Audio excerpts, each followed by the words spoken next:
Buenas noches, vamos a hacer una clase de repaso de la teoría general del delito. Las dudas, por favor, al final del bloque, vayan anotando para poder hacer un poco más, para poder tratar de pasar la mayor cantidad de materia posible. ¿Cuál es el objeto de la...? Naturalmente no voy a dictar, voy a hablar un poco más rápido, ¿ya? Pero le voy a hacer llegar el video, ¿ya? ¿Cuál es el objeto de la teoría del delito? El delito o el hecho punible.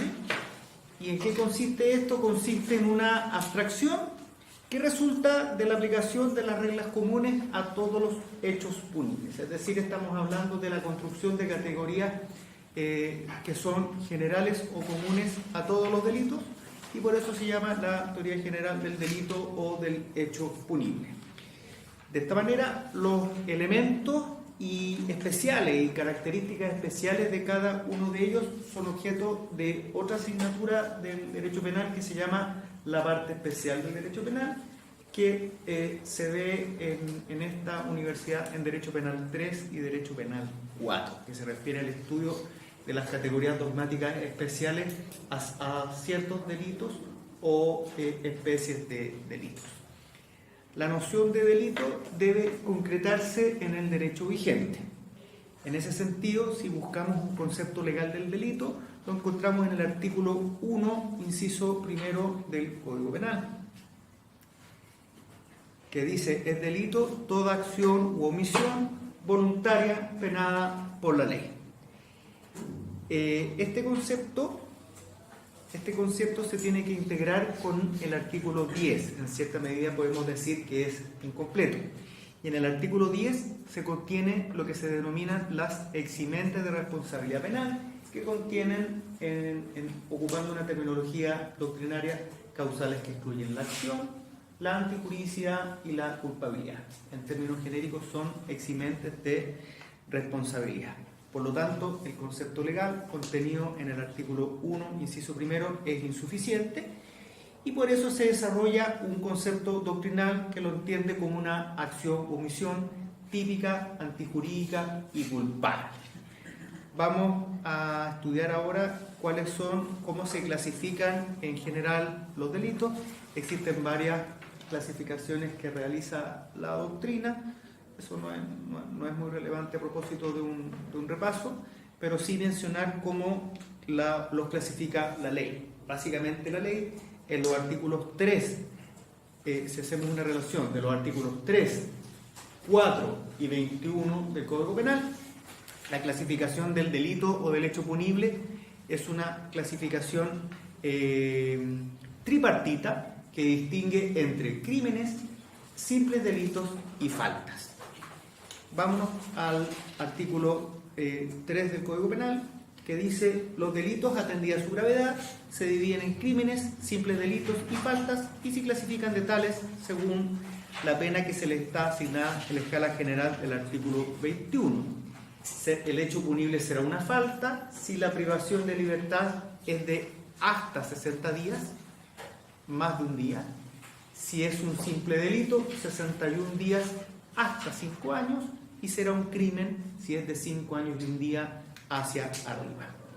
En el artículo 4, el Código Penal dice: la división de los delitos es aplicable a los cuasidelitos que se califican y penan en los casos especiales que determina este código. Es decir, la misma clasificación del delito doloso se aplica a los cuasidelitos, y recordemos que el sistema de incriminación del cuasidelito en Chile es un sistema de número cerrado. ¿Eso qué quiere decir? Cada vez que en un hecho punible se pueda constatar que no hay dolo, no significa que automáticamente va a existir un delito imprudente. Lo existirá si es que se encuentra a su vez expresamente tipificado en la ley penal. No es una incriminación automática del hecho punible como cuasidelito si es que no podemos constatar la existencia de un delito doloso. ¿Cuál es la importancia de esta clasificación? Son varias las razones de esta importancia. En primer lugar, A efecto de los plazos de prescripción, vean el artículo 97 del Código Penal. Ahí se establecen diferentes plazos de la prescripción de la acción y de la pena, atendiendo a la naturaleza o clase de hecho punible. También es importante para la aplicación de las medidas cautelares en el proceso penal. Eso lo pueden revisar en el artículo 140 del Código Procesal Penal, donde se señala como un criterio interpretativo para alegar la necesidad de cautela, es decir, cuando el legislador presume que la libertad del imputado pueda ser peligrosa para la seguridad de la sociedad, de la investigación o de la víctima, y uno de los criterios que se da es que el hecho en abstracto merezca una pena de crimen, es decir, 5 años, un día o superior. Es un criterio entonces para definir la necesidad de cautela en una medida cautelar que se llama prisión preventiva. Además es importante a efectos de los denominados en sentido amplio beneficios penitenciarios. Así citemos como ejemplo que no se trata en estricto rigor de un beneficio penitenciario, pero para efectos pedagógicos sirve la aclaración, la ley de penas sustitutivas, que es la ley 18.216.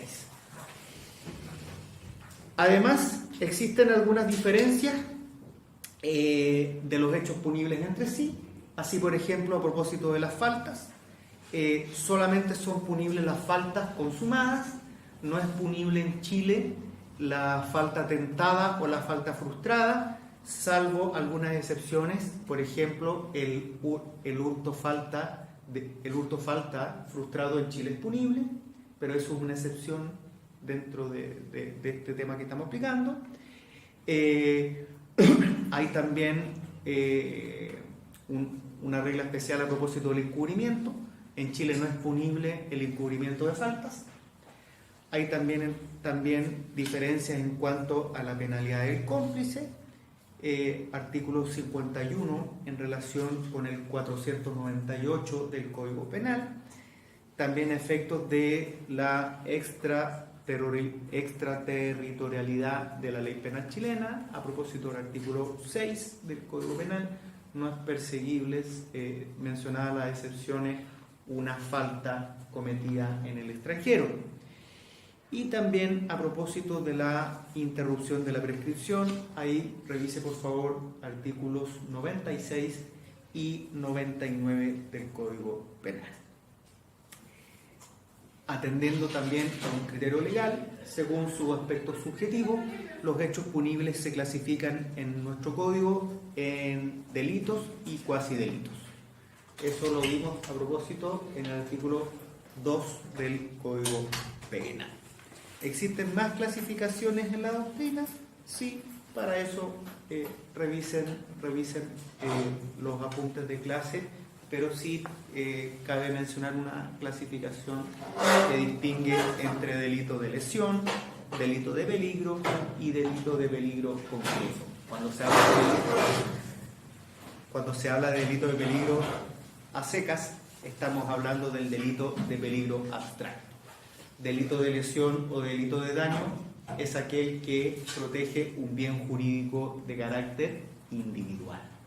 Delito de peligro o delito de peligro abstracto es aquel que protege un bien jurídico colectivo, y el delito de peligro concreto es aquel que protege intereses ofensivos, es decir, al mismo tiempo bienes jurídicos individuales y bienes jurídicos colectivos.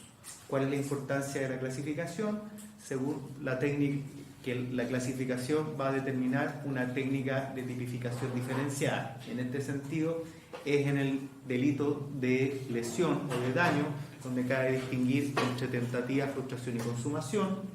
En el delito de peligro, en cambio, de peligro abstracto, según la mayoría de la doctrina, únicamente podemos diferenciar allí la consumación. No habría, según la mayoría, tentativa o frustración del delito de peligro, porque se protegería un bien colectivo. Solamente habría consumación. Y el ejemplo que se da es que, por ejemplo, en la ley del tránsito hay una norma que expresamente señala el que se prestare a conducir. Eso es un ejemplo de tentativa expresamente tipificada. ¿Cuál es el razonamiento de esto? Cuando hablamos de antijuridicidad material, hablamos de lesión o puesta en peligro. La lesión es consumación, la puesta en peligro es tentativa o frustración.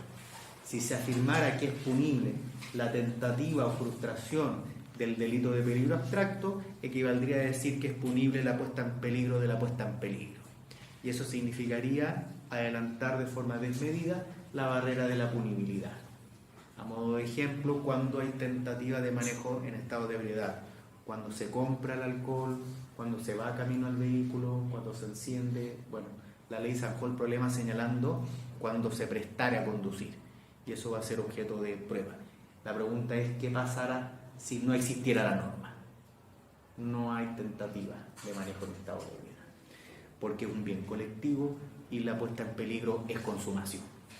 En el delito de peligro concreto, tratándose de que también se protegen bienes individuales, dependiendo de cómo está tipificado el delito, hay tentativa, hay frustración y hay consumación, a propósito del bien individual.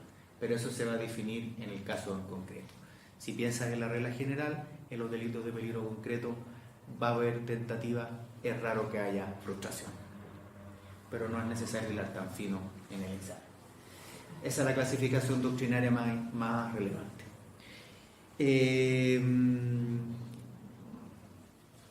Vamos al primer elemento, que es la teoría de la acción o de la conducta. Los diferentes conceptos que se dan en la doctrina, estúdieselos por su cuenta de forma de conocimiento histórico, cultural. Yo voy a señalar ahora lo que dice la mayoría. Según la mayoría de la doctrina, según la mayoría de la doctrina tradicional,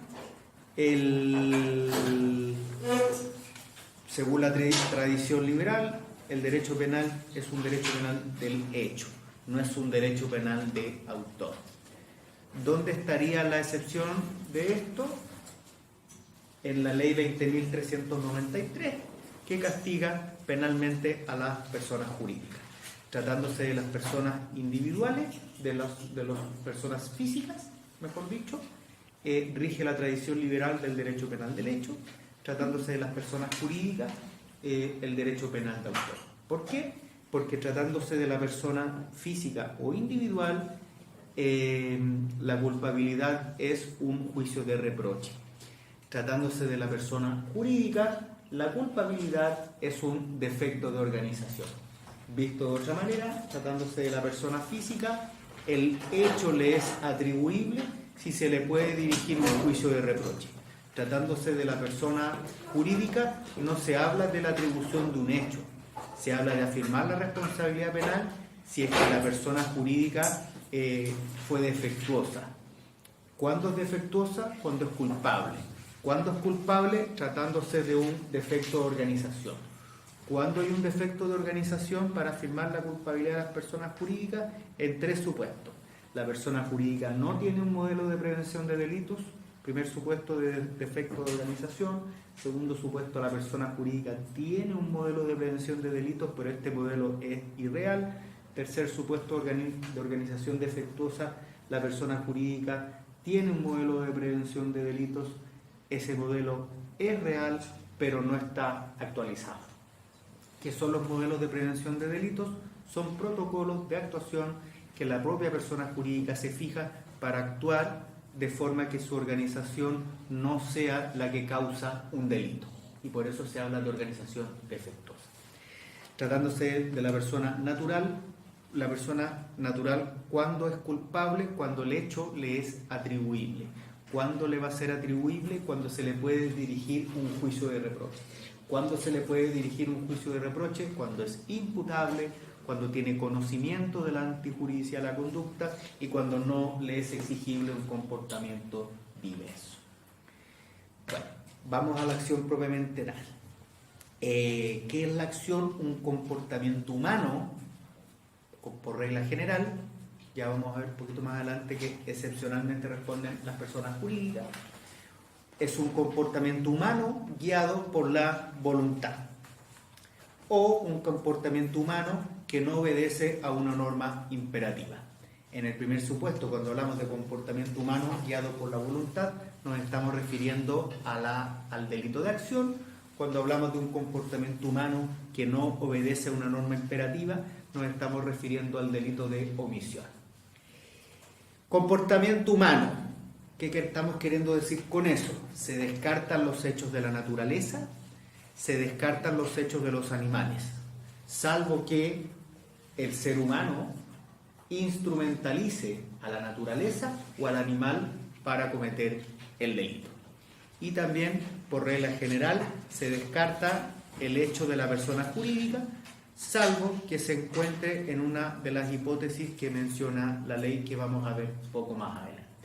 Por regla general, la persona jurídica no es culpable. Y por regla general, la persona jurídica no es capaz de acción. Bueno, ¿cuándo no hay acción? Respuesta: cuando no hay voluntad. Cuando no hay voluntad, en tres grandes supuestos. ¿Cuáles son estos supuestos? A propósito de una fuerza física de carácter irresistible, que también se le denomina vis absoluta. Por ejemplo, una persona amarrada a una silla no podrá rescatar a el hijo que se está ahogando en el río. Es una fuerza física de carácter irresistible. No es lo mismo que la persona no rescate al hijo porque tiene una pistola que le está apuntando a la cabeza. En ese caso se habla de fuerza moral de carácter irresistible, que podría excluir otro elemento del delito que se llama culpabilidad, porque no le era exigible un comportamiento diverso. Pero que es relevante a propósito de la exclusión de la acción, que la fuerza física tiene que ser absoluta, debe excluir toda posibilidad de acción. ¿A qué nos referimos a posibilidad de acción? ¿Qué significa que la acción sea voluntaria? Significa que sea gobernable, es decir, que sea controlable por el sujeto. Dicho coloquialmente, la acción es voluntaria cuando el sujeto se puede gobernar. No suena muy elegante, pero es muy descriptivo. Cuando tú te gobiernas, tu acción es voluntaria. Cuando no es voluntaria, cuando no es capaz, cuando no es susceptible de autogobierno.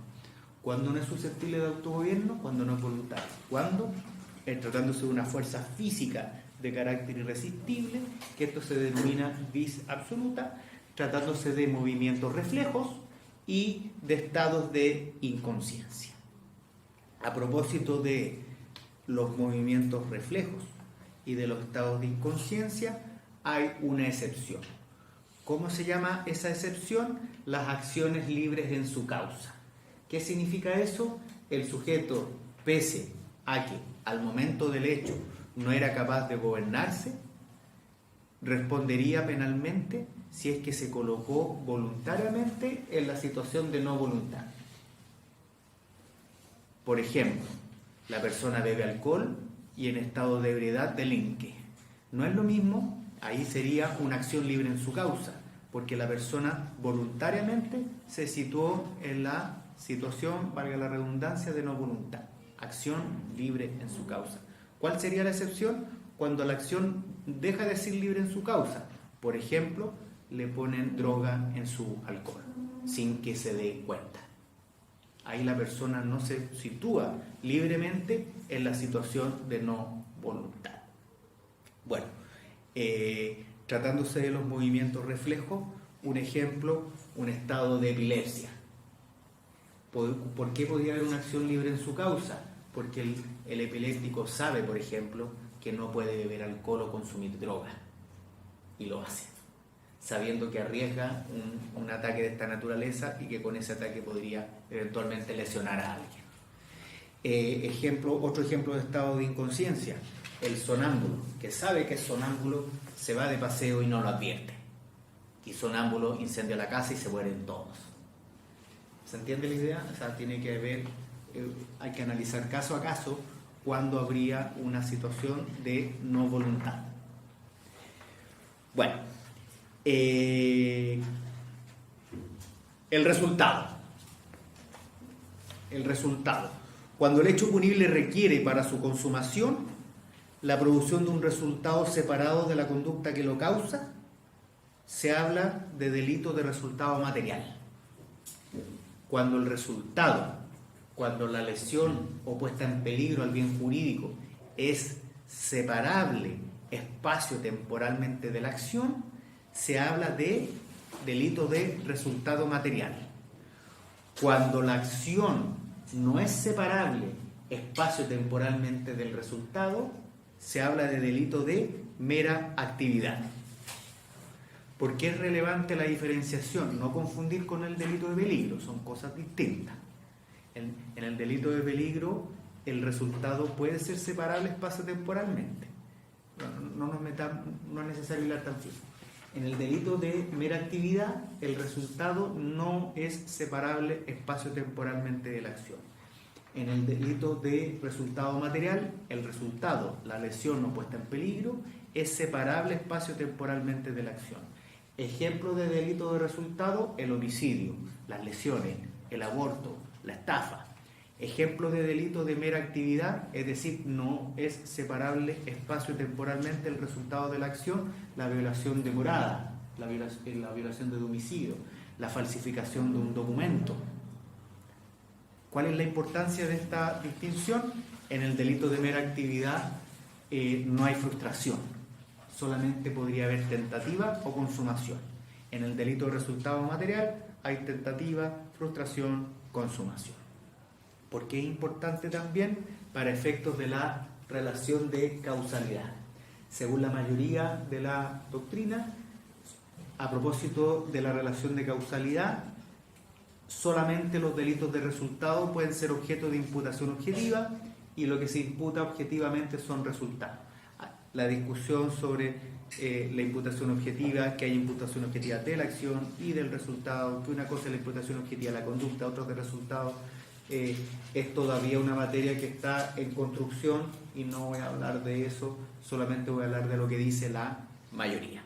Según la mayoría, entonces, solamente pueden ser objeto de imputación objetiva los delitos de resultado material. Y en ese sentido, solamente se habla de imputación objetiva del resultado. ¿Qué es necesario para afirmar la imputación objetiva del resultado?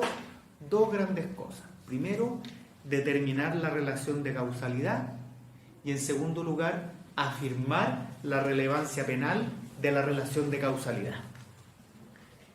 Entonces, repito, para hablar de imputación objetiva, según la mayoría, imputación objetiva del resultado, hay que exigir dos cosas. Primero, la relación de causalidad y, en segundo lugar, la relevancia penal de la relación de causalidad. Según la mayoría, ¿cómo se afirma la relación de causalidad? Con la denominada teoría de la equivalencia de las condiciones. Si ustedes revisan los apuntes y revisan el manual, van a aparecer otras teorías que afirman la relación de causalidad, pero en estricto rigor eso es una impropiedad, porque en estricto rigor esas son teorías incipientes de imputación objetiva. Por lo tanto, aunque se llevan algunos errores, como vamos a ver, en principio se afirma la relación de causalidad con la denominada teoría de la equivalencia de las condiciones, y esos errores o injusticias que se producen de aplicar solamente la teoría de la relación de causalidad se corrige con los criterios normativos de imputación objetiva. Por lo tanto, ¿cuáles son los requisitos para afirmar la imputación objetiva? Primero, determinar la relación de causalidad y, en segundo lugar, afirmar la relevancia penal de la relación de causalidad. ¿Cómo se afirma la relación de causalidad? Con la teoría de la equivalencia de las condiciones. ¿Cómo lo hace? A través de la denominada fórmula de la supresión mental hipotética. Y según ella, ¿qué significa esto? Significa que causa es aquella condición que no se puede suprimir mentalmente sin que el resultado también desaparezca. Si no desaparece, la condición no es equivalente. Ejemplos de condición equivalente. En el homicidio, ¿qué más da matar desnudo o vestido? Pero la violación sí es condición equivalente estar desnudo o vestido. Ahí hay que irlo viendo caso a caso. ¿Qué es lo importante? Que si se suprime mentalmente la condición, porque en el mundo de la naturaleza está lleno de condiciones, suprimida mentalmente la condición, tienes que evaluar si desaparece también el resultado. Si desaparece también el resultado, la condición sería equivalente. Si no desaparece el resultado, la condición deja de ser equivalente. ¿Cuál es el problema de la teoría de la equivalencia de las condiciones? Que conlleva al infinito, conlleva al absurdo. Así, por ejemplo, podríamos afirmar la relevancia penal del nacimiento del homicida, porque si no hubiese nacido el homicida, no habría habido homicidio. Y así un largo etcétera. ¿Cómo determinamos la relevancia penal de la relación de causalidad? Con los criterios normativos de imputación objetiva del resultado. ¿Cuáles son esos criterios normativos de imputación objetiva del resultado? Primero, la creación de un riesgo no permitido y, en segundo lugar, la realización de ese riesgo en el resultado. Según otros autores, se agrega además otro criterio que es el de la esfera de protección de la norma. Pero según la mayoría, los criterios son la creación de un riesgo no permitido y, en segundo lugar, la realización de ese riesgo en el resultado. Entonces ahora viene la siguiente pregunta. ¿Qué es un riesgo permitido? Bueno, para determinar el concepto de riesgo permitido, en primer lugar tenemos que afirmar la utilidad social del peligro, tomando en consideración que hoy en día vivimos en una sociedad postindustrial que es eminentemente peligrosa, y no tolerar ciertos niveles de peligro significaría que sería inviable la vida en la sociedad actual. Hablar por celular, sacarse una radiografía, operarse, fumar, salir de fiesta, etc. Todo conlleva en sí un peligro. La pregunta es, ¿hasta dónde estamos obligados a tolerar ese peligro? Es un concepto normativo, eso quiere decir que no basta con una mera percepción sensorial, sino que se exige además una valoración que puede ser jurídica, social o cultural. Recordemos que los tipos penales tienen elementos descriptivos y normativos, haciendo una relación de las materias. Elementos descriptivos son aquellos que no requieren de una especial valoración, es decir, son naturalísticos, es decir, son fácilmente descriptibles por los sentidos, basta con una apreciación sensorial. En cambio, los elementos normativos son aquellos que requieren además de una valoración jurídica, social o cultural. Por ejemplo, documento, ajeno, buena costumbre, pudor, escándalo, etc. Ejemplo de elementos descriptivos: silla, mesa, hombre, mujer, azul, rojo, negro, etc. Volvamos al concepto de riesgo. Es un concepto normativo. ¿Qué significa que sea normativo? No tiene una definición matemática exacta y absoluta, sino que requiere de una valoración jurídica, social o cultural. ¿De dónde sacamos este concepto? Primero acudimos a la ley. Ejemplo de riesgo permitido en la ley del tránsito: se estima como riesgo permitido conducir hasta 50 km por hora. Si se conduce a 51 km hacia arriba, según la ley chilena, es un riesgo no permitido. Otro ejemplo, los índices para el manejo en estado de ebriedad. De 0,4 hasta 0,8 es influencia, manejar bajo la influencia del alcohol. De 0,8 hacia arriba, en estado de ebriedad. Cuestionable, no cuestionable, discutible, no discutible, son los parámetros objetivos que ha definido la ley para establecer hasta dónde es permitido en Chile conducir con alcohol en la sangre, a modo de ejemplo. Entonces, la primera fuente del concepto de riesgo es la ley. Previamente se tiene que definir ¿qué cosa? La utilidad social del peligro. Entonces, la primera fuente del concepto de riesgo no permitido es la ley. Si no lo define la ley, ¿a dónde acudimos? A la lex artis, a la ley del arte. No confundir solamente con el ámbito médico. La lex artis existe en todos los sectores de la actividad. ¿Y a qué se refiere? Al conjunto de procedimientos, protocolos y formas de actuación que se encuentren aceptados en algún sector de la actividad. En ese sentido existe el lex artis del fotógrafo, lex artis del abogado, lex artis del panadero y un largo etcétera. ¿Cómo sabemos que, por ejemplo, se necesitan tantos gramos de tal droga para poder anestesiar a una persona? Eso no lo define la ley, lo define la ley del arte médica. ¿Cómo sabemos que existe en materia jurídica un conflicto de interés? Porque así lo define, por ejemplo, el Código de Ética Profesional. Eso es ley del arte. ¿Cómo definimos que existe el concepto de muerte digna? Existe una ley que es la 20.584 que define los derechos y deberes del paciente. Y ese concepto de muerte digna que se refiere a que hay que, en primer lugar, acreditar, asegurar los cuidados paliativos del enfermo que no tenga una posibilidad de sobrevida. Estamos hablando de la señora de 80 años que tiene un cáncer avanzado. Usted en la familia le da un fuerte resfrío. ¿La seguimos llevando al hospital? Va a depender de la ley del arte.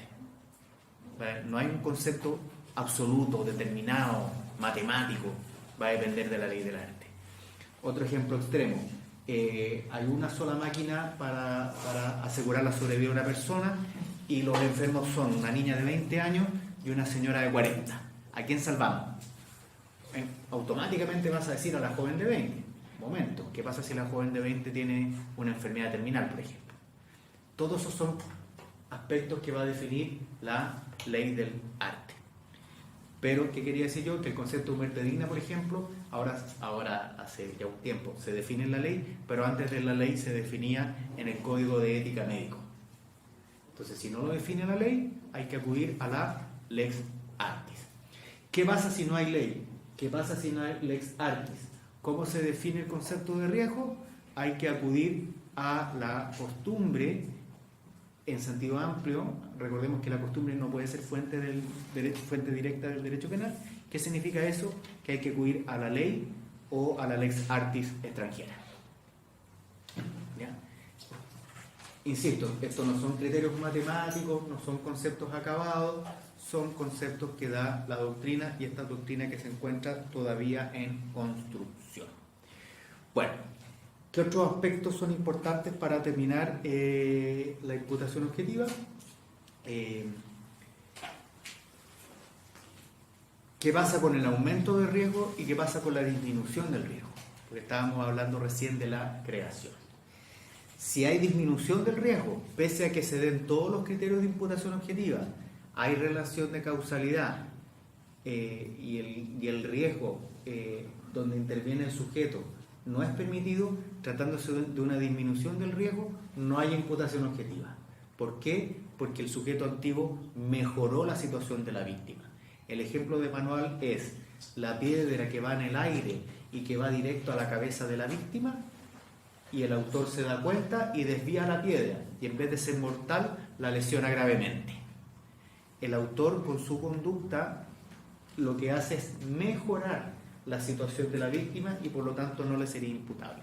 El típico ejemplo de empujón de película romántica, que van a atropellar a la doncella y el Ken de la Barbie la empuja y doncella, en vez de morir, resulta lesionada.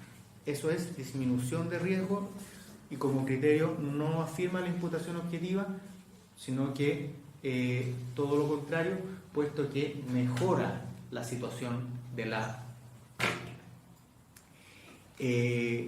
¿Qué pasa con el aumento de riesgo? El sujeto no creó el peligro, se da la relación de causalidad, pero desmejora la situación de la víctima, y por lo tanto el aumento de riesgo sí es imputable.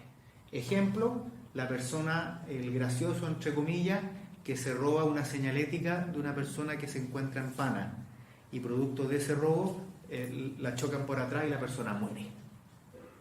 La persona está con el chaleco fosforescente, puso el triángulo, y viene un tercero y se lleva el triángulo, y la chocan por atrás y la víctima muere.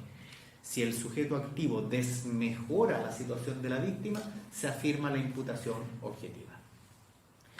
Dos problemas más de imputación objetiva. Hay muchos problemas más, estoy afirmando los más relevantes. ¿Qué pasa con los conocimientos especiales? ¿Y qué pasa con la víctima dogmática? Conocimientos especiales. Estamos hablando de el sujeto que con los conocimientos adicionales que tendría cualquier ciudadano habría sido posible no lesionar o disminuir el peligro. El ejemplo de manual, el médico, el piloto, el karateca. Me estaba acordando un ejemplo hace un par de años en una línea aérea X. El piloto del avión se dio cuenta que iba a chocar de frente con otro y hace una maniobra de guerra. Hubo gente que resultó lesionada, qué sé yo, pero salvó que se murieran más de 100 personas. Ya, la pregunta es, ¿qué hubiese pasado si el piloto no hubiese tenido la expertise? Primera situación, el piloto tenía la expertise para manejar ese avión, pero no tenía la expertise para efectuar una maniobra de guerra.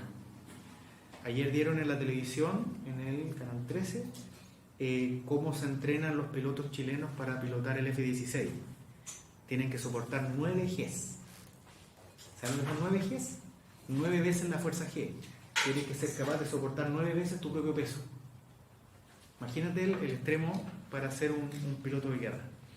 Bueno, en la hipótesis 1, ese conocimiento es adicional del que era exigido a cualquier piloto, por lo tanto no hay imputación. Pero ¿qué pasa? ¿Qué hubiese pasado si ese piloto, teniendo el conocimiento, no evita el resultado? Se muere todo el avión y él no. ¿Le es imputable el resultado? Según la mayoría de la doctrina, sí, porque con su conocimiento habría salvaguardado los bienes jurídicos en juego. Es discutible. Y eso llévalo a cualquier sector de la actividad.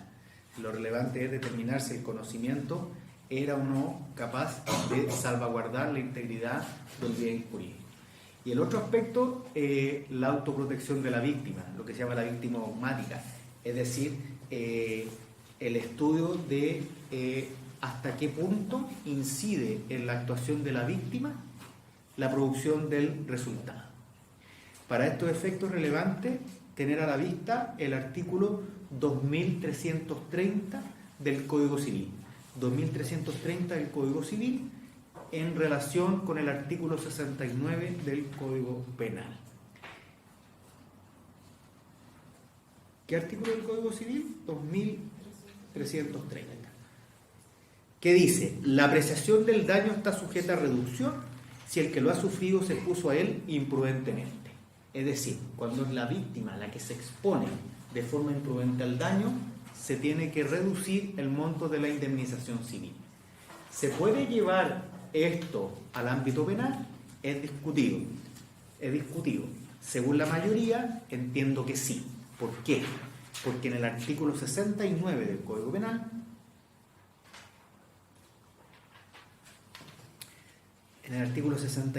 se habla de la extensión del mal.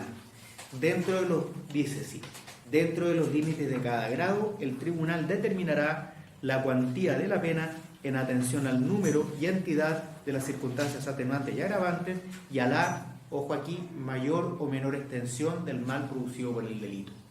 Cuando se habla de extensión del mal, estamos queriendo decir, de otra manera, antijuridicidad material, es decir, lesión o puesta en peligro del bien jurídico. Es un criterio de proporcionalidad. La pregunta que nos tenemos que hacer, ¿no es un criterio razonable decir la lesión o puesta en peligro se produjo por la actividad de la víctima? Entonces, ¿qué efectos tiene eso en la punibilidad? Es discutido. Según la mayoría, no se puede llegar al extremo de decir que el hecho deja de ser punible. Ahí habría que evaluar algún criterio de consentimiento, pero no nos metamos en eso. Lo que estamos queriendo decir, estuve hablando, por ejemplo, la víctima que dejó un iPad en su vehículo con los pestillos abiertos en la calle. Y llega un sujeto y hurta el iPad. Bueno, en Chile eso sería, es discutir, robo con fuerza las cosas, porque se encuentra en un lugar nacional de uso público, dejando al lado esa discusión. Porque lo que quiero decir es, ¿la responsabilidad de esa víctima negligente influye en la cuantía de la pena? Yo creo que sí, tendría que disminuir la pena. Pero este criterio ¿es absoluto? No. ¿Cuál es el límite? No puede tratarse de delitos contra la libertad sexual. Es un ejemplo de manuales antiguos, de donde se empezó a hablar de esto. La víctima que fue objeto de un abuso sexual no debería ser víctima si, por ejemplo, provocó a su delincuente. Hoy en día, político-criminalmente, es indefendible ese criterio, por cómo ha evolucionado el concepto de bien jurídico y específicamente el de libertad sexual. Entonces, hoy en día ya es un criterio consensuado en la doctrina que no puede haber víctima dogmática tratándose de un delito contra la libertad sexual. Lo mismo de los delitos contra la dignidad, por ejemplo, la trata de personas, la esclavitud. ¿Ya? Se pone un aviso en el diario, se pagan 3 millones de pesos para ir de promotora a Dubái. Y resulta que era una organización internacional de mafia y de prostitución. Podemos decir que la víctima se expone de forma imprudente al daño, político-criminalmente es indefendible. Otros delitos que no pueden decir relación con este aspecto, los delitos de violencia intrafamiliar. Entonces, delitos sexuales, delitos que atenten contra el libre desarrollo de la personalidad, trata de personas, esclavitud, y los delitos de violencia doméstica y de violencia intrafamiliar. Sigue siendo una doctrina en construcción, así que quedamos hasta ahí como aspectos generales. Para resumir, ¿cuáles eran los requisitos de la imputación objetiva? Afirmar la relación de causalidad y determinar la relevancia penal de la relación de causalidad, según lo que acabamos de explicar. Con esta explicación basta y sobra a efectos de un examen. Después pasamos a la responsabilidad penal de las personas jurídicas, y con esto cerramos el tema de la acción. ¿Qué podemos decir de la responsabilidad penal de las personas jurídicas? En primer lugar, que por regla general las personas jurídicas no son capaces de acción. ¿Cuál es el primer requisito? Son capaces de acción con un sistema de número cerrado, es decir, por los delitos expresamente definidos por la ley. ¿Dónde están definidos? En el artículo 1 de la ley 20.393. O sea, la persona jurídica no es responsable por cualquier delito, es responsable por los delitos definidos expresamente en el artículo 1 de la ley 20.393. ¿Y cuáles son estos delitos? Estos delitos son 12. La contaminación de aguas, la comercialización de productos en veda, la pesca ilegal de recursos del fondo marino, el procesamiento y almacenamiento de productos marinos escasos sin acreditar su origen legal, el lavado de dinero, el financiamiento del terrorismo, las negociaciones incompatibles, el soborno, el cohecho de funcionario público extranjero, el cohecho entre particulares activo, el cohecho entre particulares pasivo, la receptación, la apropiación indebida y la administración desleal. Ahora, para afirmar la atribución de la responsabilidad penal de la persona jurídica, deben cumplirse con los requisitos que se señalan en el artículo 3 de la ley 20.393. ¿Y cuáles son estos requisitos? Primero, la comisión de un delito por parte de un sujeto relacionado. Yo no puedo cometer un delito que beneficie a Jumbo, por dar un ejemplo, a la Universidad de Santo Tomás. No, tampoco, pero yo no tengo deberes de supervigilancia y control. Eso es muy relevante. Qué bueno que no basta con ser empleado. No basta con ser empleado, tienes que ser un sujeto relacionado. ¿Qué significa eso? Quienes realicen labores de administración o supervisión y o cualquier persona que se encuentre bajo su dirección o supervisión directa. ¿Qué es lo relevante? Deberes de supervigilancia y control y deberes de supervigilancia y control que hayan sido delegados. Yo soy un simple profesor oral. Yo no tengo ningún deber de supervigilancia y control más que supervisar la actividad de mi docencia en mi aula. Pero yo no tomo ninguna decisión. Si un alumno se ausenta por una prueba solemne, yo tengo que pedir permiso a la autoridad si es que puede tomar la prueba en otra oportunidad, por dar un ejemplo. Entonces, ¿cómo se determinan los deberes de supervigilancia y control? van a depender de cada persona jurídica. ¿Qué es lo relevante? Cómo hayan sido delegados. ¿Estamos? Entonces, primer requisito, comisión de un delito por parte de un sujeto relacionado. ¿Quiénes son los sujetos relacionados? Quienes realicen labores de administración y supervisión y o cualquier persona que se encuentre bajo su dirección o supervisión directa. Primer requisito. Segundo requisito, actuación directa e inmediata en interés de la persona jurídica o para su provecho. Por ejemplo, no es aplicable la ley si la persona natural comete el delito en su propio beneficio o en beneficio de un tercero. Tiene que ser en beneficio de la persona jurídica, en interés o provecho para la persona jurídica. Y recordemos, a propósito del primer requisito, comisión de un delito que no es cualquier delito, es alguno de los delitos mencionados en el artículo 1 de la ley. ¿Por qué? Porque es un sistema de incriminación de número cerrado. Y el tercer requisito, la exigencia de un defecto de organización. ¿Qué significa este requisito fundamental? ¿Qué significa un defecto de organización? El criterio de la interpretación lo sacamos del artículo 5 de la ley 20.393 y en estricto rigor significa que el delito es consecuencia del incumplimiento de los deberes de dirección y supervisión de la persona jurídica. ¿Qué es relevante tener presente aquí? Se cumplen con estos deberes cuando, con anterioridad al delito, la persona jurídica ha adoptado e implementado un modelo idóneo de prevención de delitos. ¿Cómo sabemos si el modelo es idóneo o no es idóneo? Las exigencias básicas del modelo de prevención de delitos se contienen en el artículo 4 de la ley 20.393. Esto para sacar el concepto de cuando la organización no es defectuosa. ¿Cuándo la organización no es defectuosa? Cuando su modelo es idóneo.